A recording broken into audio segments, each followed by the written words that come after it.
Yes. Okay. So if Yajame is to leave, is to be given asylum, who's gonna bring him to?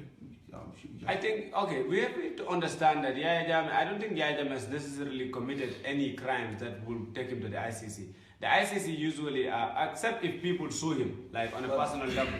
But because he hasn't committed any crimes, war crimes or crimes against humanity. One of the crimes was genocide. For example, genocide. Yes. In the Rome Statute, it says anybody that commits genocide can be taken to the ICC. Yes. And for example, his statement against the Mandinkas was not committing genocide, he didn't commit genocide, but he was.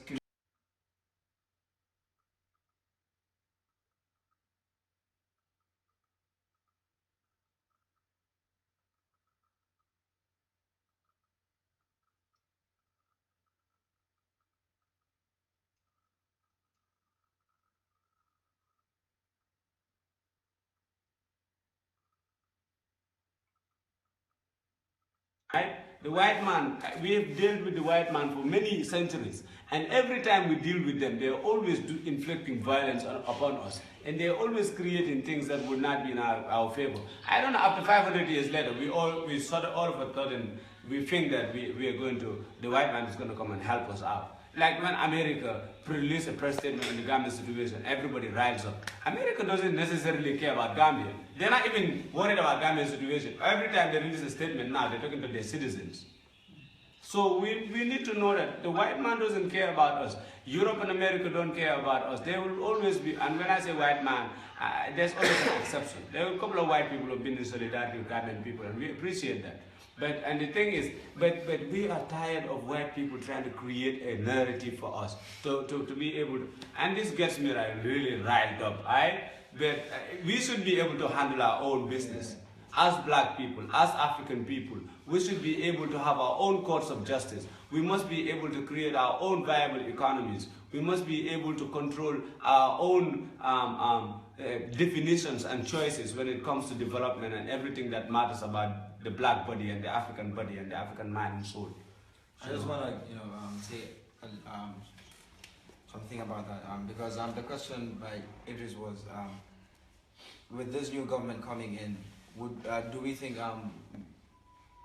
neo-colonialism would be able to, we would survive neo-colonialism? Well, I don't think we can't survive neo-colonialism, to be honest, with the way we are going.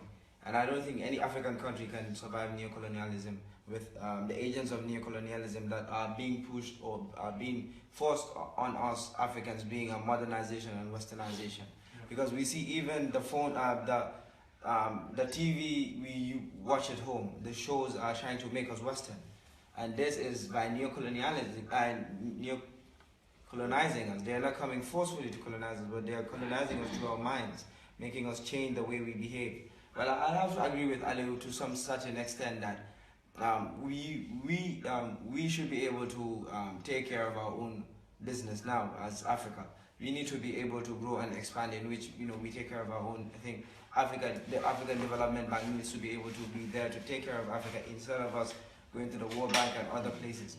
So I think it will be really hard for this Gambian government to fight neo-colonialism it's gonna be. But I don't think any government now till the end of time would be able to fight neo-colonialism. Of course. I mean, listen, we can be able to fight neo-colonialism.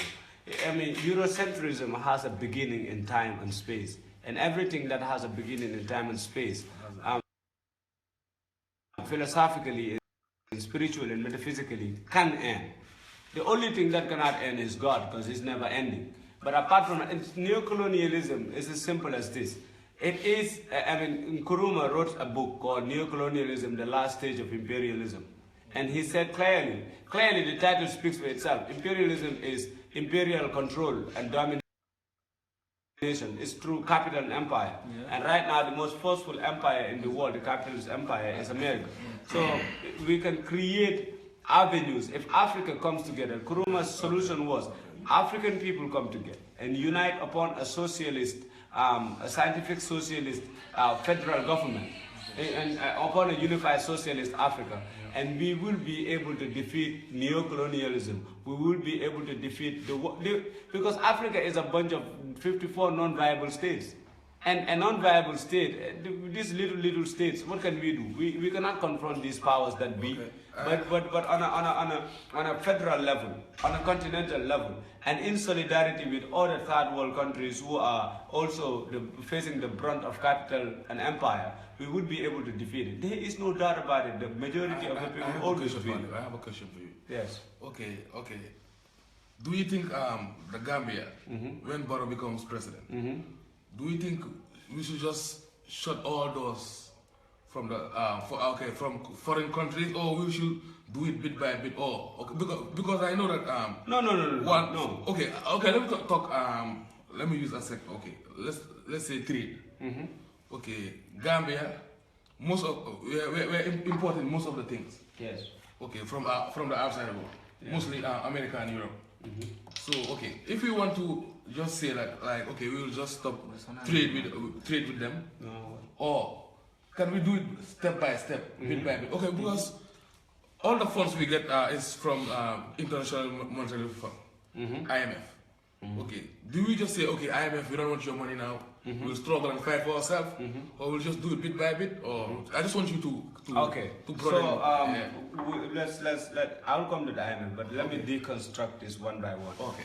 We are not saying that by fighting neo-colonialism or coloniality. I actually hate the term neo-colonialism. I call it coloniality because there's a continuity of colonialism. So change of name. Yeah. So by fighting neo-colonialism, it doesn't mean you close yourself off. What you do is that you have equitable trade deals.